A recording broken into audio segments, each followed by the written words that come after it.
Killer Innovations Podcast for Monday, September 12th, 2005, show number 27, coming to you from lovely Amsterdam.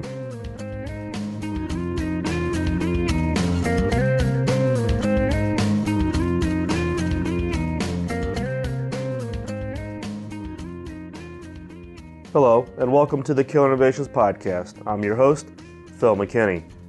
Before we get started, please keep in mind that the information and opinions expressed in this podcast are mine and mine alone, and do not necessarily reflect those of my past, current, or future employers.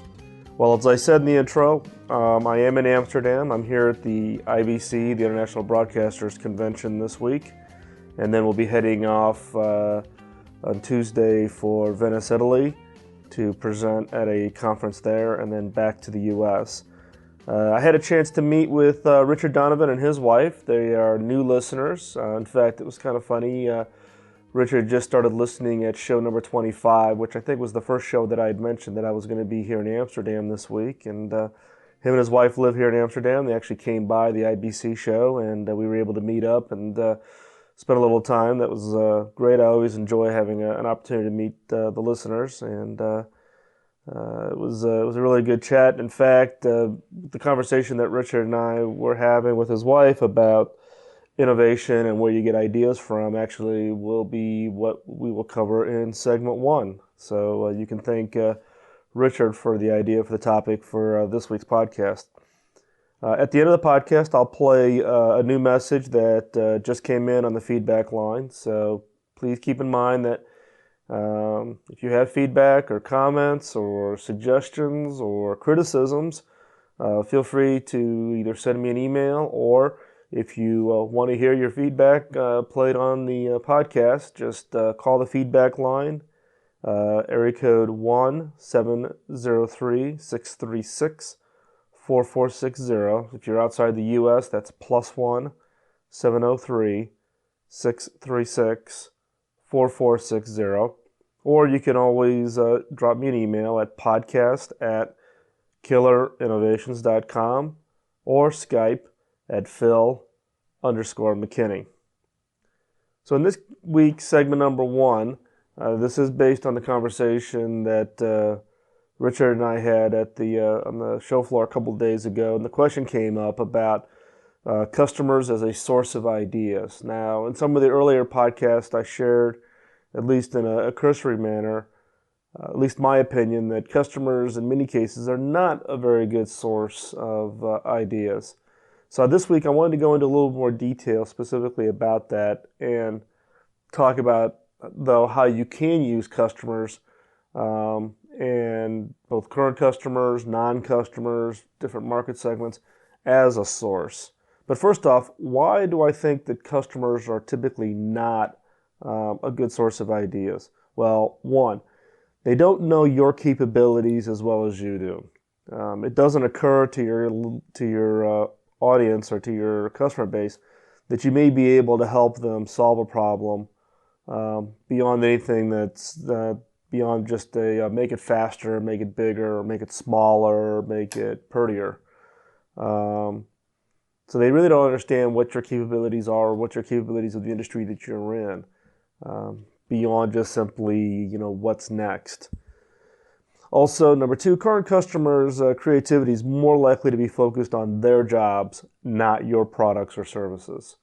So, in your case, you're listening to this podcast and reading books and etc., looking for creativity, new ideas, that new thing that's going to redefine your personal wealth, your position in your company.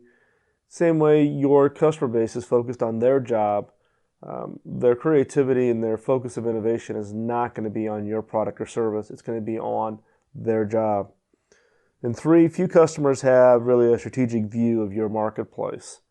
They're not following your competitors. They're not following the dynamics of the international economy that may be impacting your product or service. Again, they're focused on their business. And 4, people I have found are much better at reacting to a specific prototype, much more so than they are coming up with the insights on their own. So I think it was on the August 21st podcast, we talked about fast prototyping, and that's really where that idea came from. Can you come up with something that you can put in front of the customer that you can at least use to solicit feedback, rather than just going out there with a blank piece of paper and trying to get the customer to come up with their own insight. The other thing is in many cases people will try to do surveys or issue survey results, and I just have not found doing kind of cold surveying to be again a great source of ideas. Why?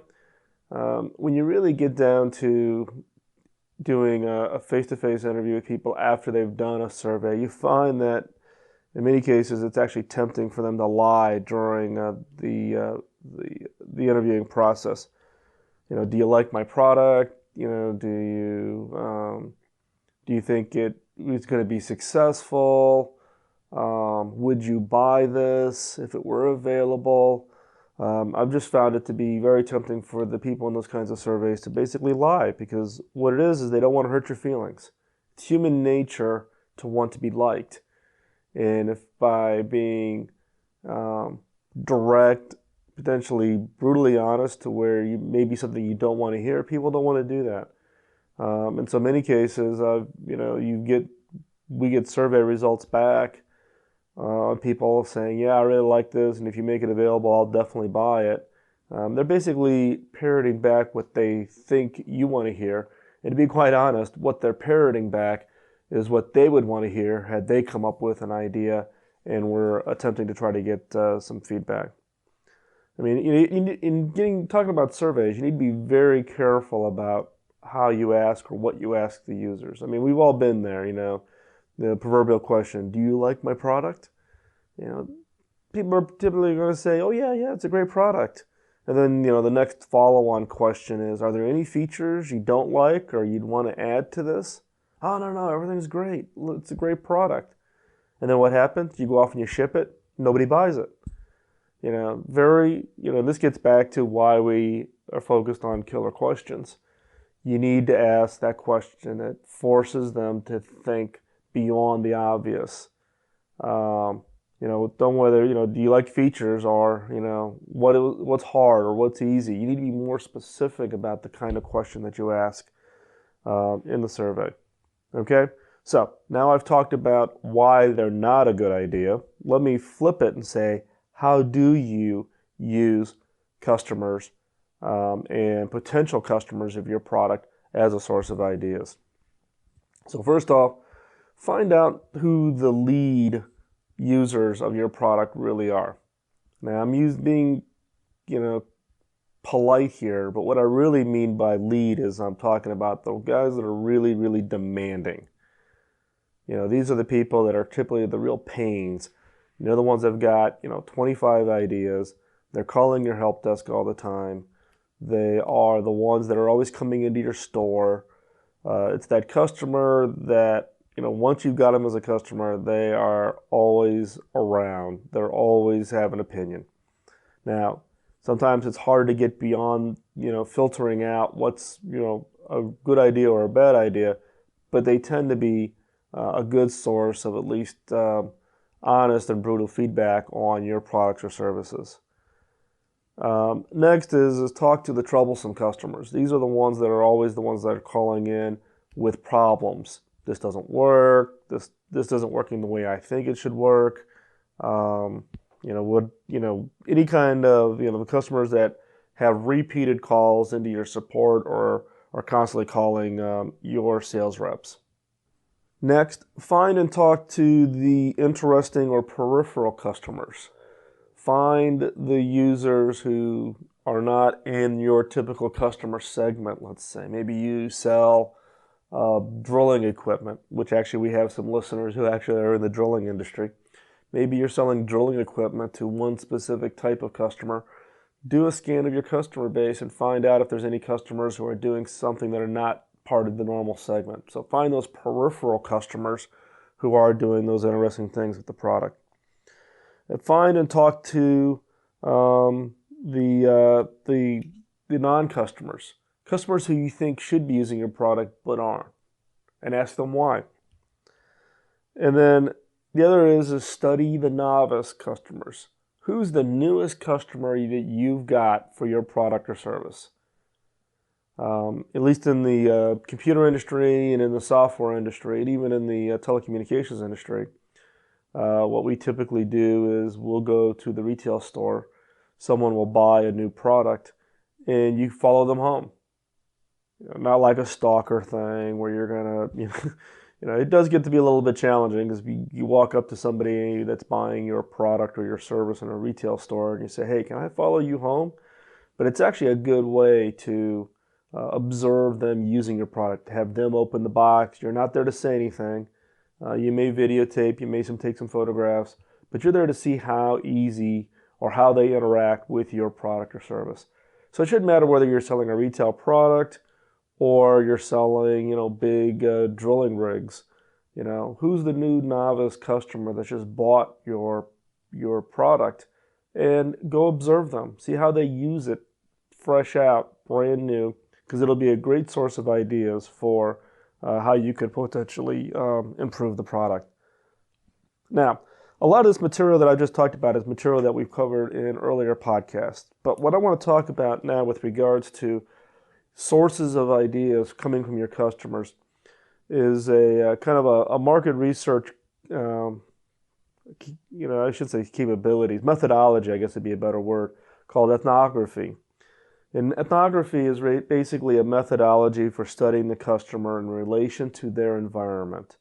And basically what it is as a researcher or someone trying to identify a product or feature, spending time in the field observing customers and the environment. And basically you're trying to obtain really a deep understanding of the lifestyles or cultures, really as a basis for understanding their needs and problems. If you're designing, for instance, products or technologies for the high growth emerging market areas that we call BRIC, Brazil, Russia, India, China, you sure as heck can't do that by sitting in Washington, D.C. You need to get out into the field. You need to immerse yourself in their cultures. You need to immerse themselves in what their day-to-day tasks and what their basically their culture is all about, how they go day-to-day. And this isn't limited to, foreign emerging markets. You can apply really the same approach to sub-demographics in the geography you're in. This is one of the reasons why in my job that I have as my day job that really pays the salary so I can have the fun of putting out this podcast, I spend so much time on the road. I spend 95% of the time, on the road, 3/4 of that outside of the U.S., and all of that time is really out in front of customers, seeing, what their needs are, seeing where the market's going, looking for those kinds of new emerging trends. So ethnography is basically this concept of literally going out and immersing yourself into that culture or target area that you're thinking about trying to come up with a new idea or that new killer innovation. In some cases, you may hear this referred to as empathic design. Empathic design is really a heavy observation, kind of a mode to come up with those new ideas. In the case of ethnography, you're finding a lot of companies are hiring anthropologists because the anthropologists understand how to look at cultures, look at demographic groups, understand cultural norms, those kinds of things. So you're finding that, for those of you who either did graduate with an anthropology major or who know somebody who was thinking about majoring in anthropology, or if you're doing, for instance, I know we have a number of listeners in the podcast that are college students, a lot for some reason in the industrial design space. If you have a chance to take an anthropology course or a couple, take them. It's a great way to teach you observation skills from the standpoint of understanding cultural groups and those becoming a great source of ideas for those killer innovations. So, how do you potentially, as a non-trained anthropologist, how do you go about applying ethnography to coming up with the new killer ideas? First off, you need to develop a holistic view of the customer needs. So to do that, look at all of the behaviors associated with a particular need. Not a simple task, but looking at kind of all the behaviors around any kind of a potential need. And you quickly figure out that whether that be social networks, so people of a certain social class, social network, people that have a certain socioeconomic category, whether that be high income, middle income, lower income, all have certain tasks or certain capabilities. For instance, lower income. What's their issues of transportation? Let's say you're a car designer. The needs of that category of people is clearly different than high income. Or middle income, young families needs for automobiles is different than the over 50 crowd for automobiles. So what are the behaviors associated with a particular need, say automobile? Not a specific task of driving, but a particular need such as transportation. And include all the activities that surround this offering. And then next, what you want to do is you want to expose and record what I refer to as tribal knowledge. And I use the term tribal knowledge, basically to define this social group, this demographic, whether you do this by social network or you do it by some geography. So everybody in the U.S. or everybody in Amsterdam or everybody in Russia, or some kind of other socio-demographic segmentation. And what you want to do is that you want to find out those things that people do automatically, that they don't consciously think about. So going back to the automobile example, I'm a lower income person. I need transportation to get to work. I don't think about it. I just ride the bus every day. But maybe I need to transfer the bus 3 times to get to my office. So through ethnography, you may be observing that there's more than one person who's constantly has to do multiple transfers. And so these people are taking, to go 15 miles are, taking an hour and a half because of all the bus transfers. So maybe you redesign the bus routes to be more efficient. And so therefore these people who didn't even think it was even possible to change the bus routes, they've just been doing it this way for forever. All of a sudden now, rather than spending an hour on a bus or only spending 20, 25 minutes on the bus, and now they can spend more time with their families. Or they can go to school at night, or whatever the case might be.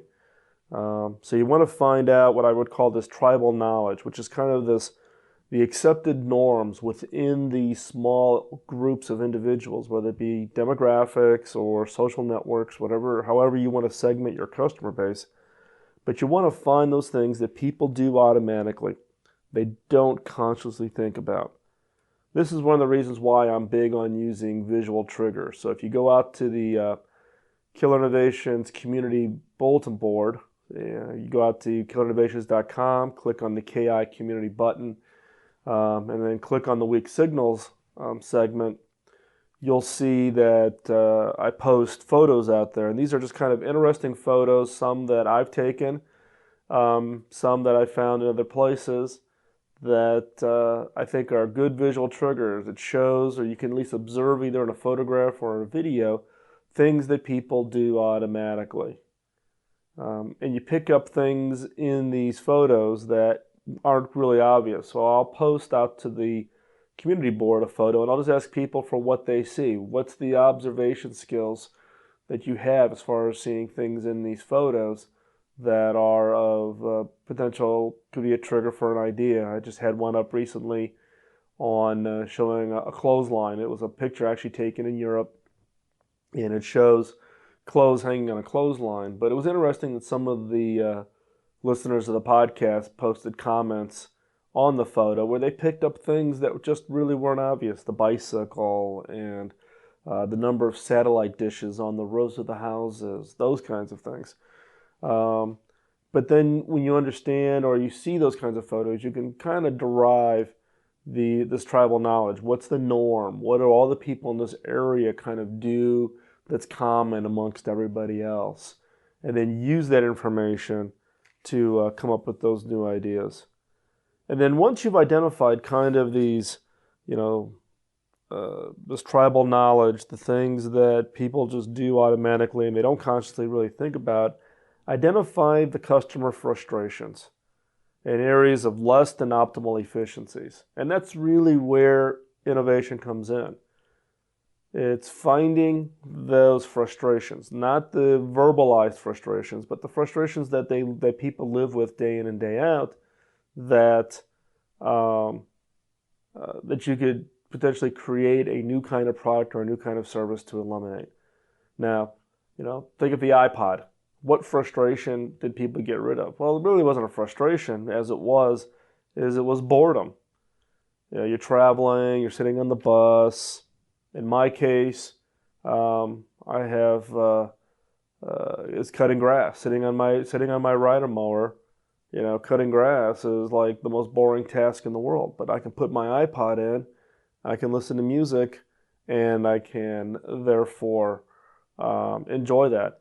The other thing that the iPod frustration was is how hard or how easy was it to get music off of my PC down to my MP3 device. The Apple iPod, does a phenomenal job at literally eliminating that frustration, so people literally consume more music, a la the success for iTunes. So again, in ethnography, you want to develop the holistic view of your customer needs. So you want to look at all of the behaviors associated with the particular need, not just simple tasks, but the need. Not how do I get to work, but about transportation. Then you want to expose and record tribal knowledge. These are the things that people do automatically, things that they don't consciously think about. And I would suggest you record these by taking photographs, taking videos. That way you can go back and you can really analyze the things that are happening at the edge that may not be obvious when you're doing just straight observation. And then third, identify the customer frustrations and areas of less than optimal efficiency, and keep in mind that you may find things that were not related to what you were originally thinking of as a product or an idea. So use this as your discovery method, but keep your eyes open. You may find that killer innovation in an area that you originally had not planned for. Okay, moving on to segment 2, weak signals. This week I want to talk about a trend that's emerging, and actually I wouldn't even call it emerging. It's probably maybe a little bit past what I would call a traditional weak signal, but it's one that I'm pretty passionate about, and that's called life caching. Life caching. So life caching is about this whole area of storytelling, sharing your experiences with your social network, sharing your photos, your videos with your family members, potentially sharing photos with complete strangers. I mean, one example of kind of the emergence of life caching is the result of the success of Flickr and like Snapfish for people doing photo blogging. So after the London bombing, what was happening? People had their camera phones, they were snapping pictures and they were posting them to the web so that literally people could see what was going on in the underground in London even before emergency officials even arrived. So in fact, emergency officials in some cases were using the Flickr photos to help identify, 1, who caused the bombings, 2, the results of the damage, 3, the current conditions in the tunnels before they sent down the rescue workers. The same is occurring in the southern part of the U.S. with Hurricane Katrina. People are taking photos and uploading them, and people then literally are using them as kind of amateur journalists just to report what's going on, but also the federal agencies are using those to identify areas of severe damage from the hurricanes. I mean, the real example in our day-to-day lives about the emergence of life caching is really around blogging, podcasting. I'm sharing in this podcast my experience and lessons learned, both very hard lessons learned in my career about innovation and commercialization of ideas, etc. So this is just one example of the whole concept of live caching. The other is video casting. Um, you know, taking those home movies, maybe editing them down to be 3 to 5 minutes and posting them and letting family members and potential complete strangers listening to it.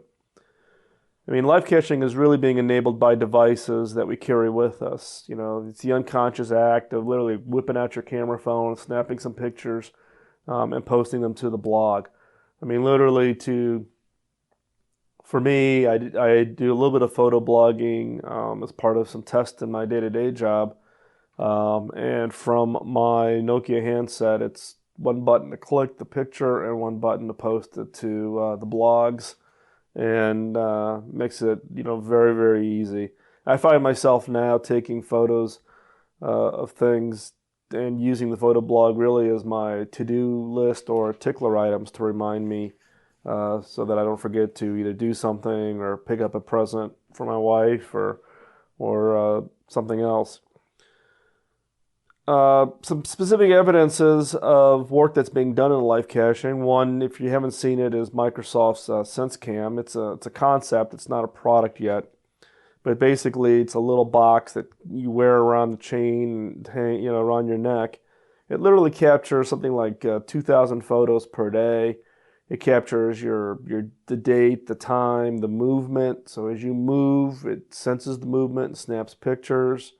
The light level, what was the temperature, and literally it's recording everything that you do for a day. It's part of what Microsoft calls their life bits or their lifetime storage concept. How many times do you clean out your hard disk? I have a really hard time getting rid of emails. I probably have kept almost every email that I've ever sent or received for years. So I have this process of archiving them and putting them out onto CDs just in the event that I might need them. Now, I very rarely have ever gone back and looked at them, but you just never know. And so Microsoft has this program called LifeBits, which is really about this whole concept of how do you help people literally manage the storage for a lifetime from the standpoint of, documents, emails, photographs, videos, audio, whatever the case might be. Think about Gmail. Gmail now, they're over, it's a gig, plus it's growing to 2 gig. So now with Gmail, people are literally using their Gmail email boxes as their cache, their life cache, to keep track of everything that you have in order to so you have someplace you can go get it and you don't want to delete it. For those of us in the podcasting community, Adam Curry talks about his Gmail account, which is always full because everybody wants to send him a promo to play on his show so that their podcast can get more subscribers. But he talks about that he never wants to delete it. He always wants to hold on to those every email that he gets. Think about the new memory sticks. I mean, if you walk into some cultures, particularly in Asia Pacific, people are carrying literally the memory sticks right around their necks. And those memory sticks contain everything: their family photos, their personal documents, important presentations. And you can think about it literally as becoming almost the purse of the future. We talked a little bit about ethnography, looking at tribal behaviors. Well, one of the things that is pretty telling is looking in and getting permission to inventory the contents of purses. And you'll find that women who are in kind of the same demographics, same cultures, same socioeconomic carry very similar things in their purses, and they have very specific reasons why they carry those items in their purses. Well, now you're going to have memory sticks. Those memory sticks are going to be literally become the new purses for the 21st century. The other is the emergence of such sites as biowriters.com. It's a site that actually helps you write your biography, to tell your story. So they have writers on there. You can work with them. They literally interview you, and then they literally crank out and write your biography that you can share with your kids and your grandkids. And so literally cash your life down to paper such that after you're gone, future generations can read about your life. Some of the impacts on life caching is also the impact on making that information public, not just private. And you can use that, in our case, looking for ideas. You can go off and you can look for people who have made certain information about themselves public. One of the best sources that I found is the Flickr photo service, now owned by Yahoo. Yahoo bought them some time ago. So in the case of Flickr, you can go to flickr.com/Creative Commons, and then this is all of the photos that people have agreed to make public. And there's probably like 300,000 or 400,000 photos in there. And so you can literally look for photos. Not all of them are tagged, so you may just have to kind of scan through them. But it's kind of interesting about people's lives and what people are willing to publish and make public.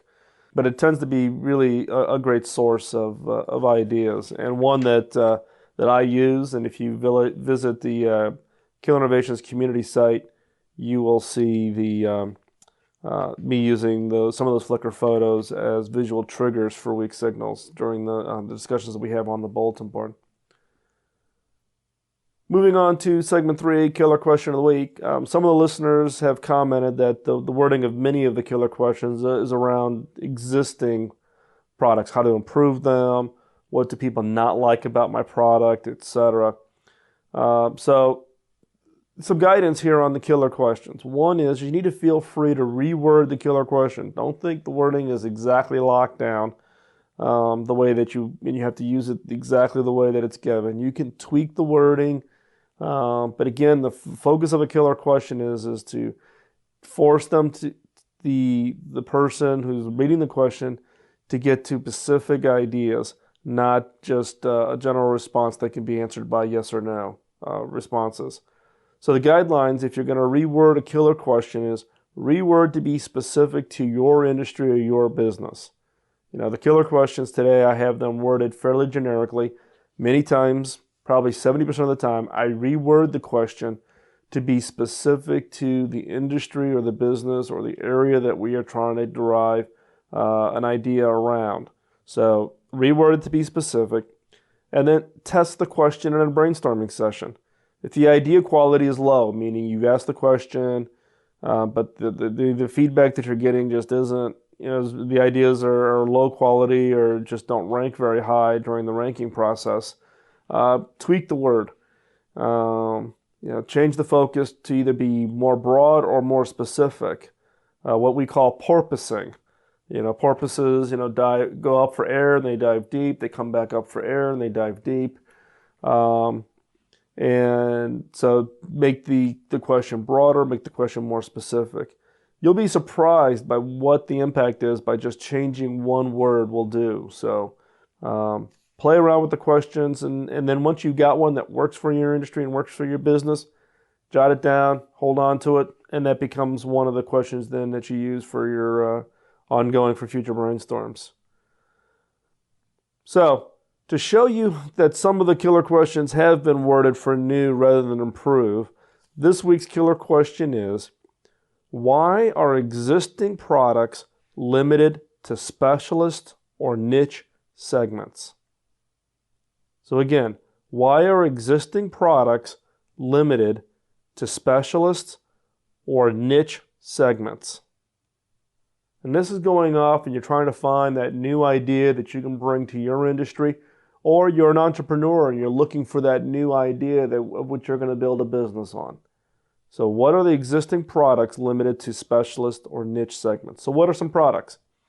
Well, one that I came up with right off the bat, which is actually based on a previous podcast, is power tools. If you recall from the podcast where we talked about Black & Decker, Black & Decker originally built power tools for the area the aviation industry, I guess it was, for Boeing and Lockheed Martin. Well, I think that time it was just called Lockheed, for building airplanes where they needed these power tools for the workers. And then Black & Decker observed that the workers were taking their tools home, in this case drills, in order to do home improvement. And that's what literally launched the power tool industry for home improvement. Another one is pickup trucks. It used to be that pickup trucks were just used for by farmers or people in the construction industry. Now it's turned into being almost the one of the in vehicles to drive around in. So you see people with trucks with special paint jobs and all the interiors that you would see, in a very high-end Mercedes or BMW. And here it is, a pickup truck that obviously has never seen a day off-road or working in a farm area. Another is a Hummer. The Hummer vehicles were originally developed for the U.S. military. And then they were translated from being that very specific niche segment to now being made available to a broad customer base, assuming the customers can afford to spend that kind of money for a vehicle. Same thing along the military line is camouflage clothes.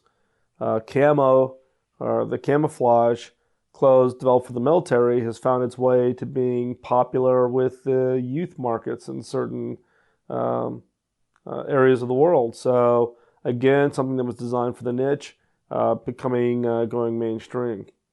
And then even here in Amsterdam, been walking the show floor for the International Broadcasters Convention, audio tools that were designed very specifically for very high-end radio stations, etc. Seeing those potentially being reused in a more general sense of podcasting, or using the term that we're using this week for weak signals, life caching.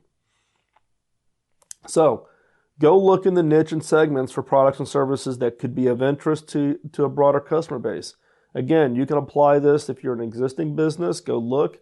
Or if you're an entrepreneur looking for that new killer innovation, go look at niche segments and see if there's areas or capabilities that you could potentially translate to a much broader audience. So again, this week's killer question is, why are existing products limited to specialist or niche segments? With that, we're going to wrap up. We're running a little bit long here, so I apologize for that. But thanks for listening. Thanks for hanging in there. Please keep the feedback coming. The regular email flow is great. I really look forward to firing up my PC to see what emails I've gotten as far as feedback and comments and suggestions. We've gotten a number of suggestions that we're working on for some upcoming podcasts based on the feedback. So please feel free to send your ideas, suggestions, and criticisms. It's not always, people want to hear the positive, but as we've said, I'm also interested in hearing you as quote customers of this podcast, your own ideas. So email me at podcast@killerinnovations.com. Call the feedback line 703-636-4460, or you can always Skype me at Phil_McKinney. Don't forget to vote over at podcastalley.com. Again, your votes are the easiest way to say thanks for the favorite podcast that you listen to. It does take time and energy and effort and resources to produce and make available the podcasts. And voting is just the easiest way for you to say, hey, thanks for the time and energy that you put in. And remember, voting restarts every month, so even though you may have voted in the past, if you have not voted in August, you can vote once per month. And also vote for all of the podcasts that you listen to. Or vote for all the podcasts that you listen to that you like, I guess I would say. So it isn't just limited to one podcast. It's really your way, again, of telling or giving feedback that you like what people are doing and encouraging them to continue to put the effort in. Remember, at the end of the podcast, I'm going to play a new message that I just received into the feedback line. If you want or have feedback, or if you're doing your own podcast and you just want to let me know about your podcast. Feel free to call the feedback line, and I'll play those at the end of the podcasts when they come up. We have one message for this week, so please stay tuned and listen to the most recent message. Again, thanks for listening. If you're not subscribed, get subscribed to this podcast. Stay subscribed and get others to subscribe. And we'll talk to you real soon. Bye-bye.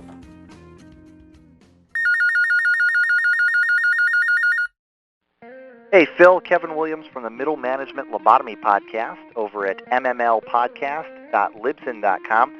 Just wanted to let you know we're thrilled with Killer Innovations. I have shared it with the rest of my team in the office. We've probably added at least a dozen people, if not more, to your subscriber list, and have people checking it out every week. And already have made some gains by talking about the level 1, 2, and 3 innovation concept. The team gets it. They understand the difference between an incremental innovation and a breakthrough innovation. It started some pretty dynamic dialogue for our industry. So it's been a tremendous help for us, and we really appreciate the work and continue to trigger those votes over at Podcast Alley. We'll do what we can to funnel you up the list. And if you check out my podcast, you'll note that over the last several weeks I have tried to promote the daylights out of yours because it's been well worth it. So feel free to stop by, mmlpodcast.libsyn.com. Take care. Bye-bye.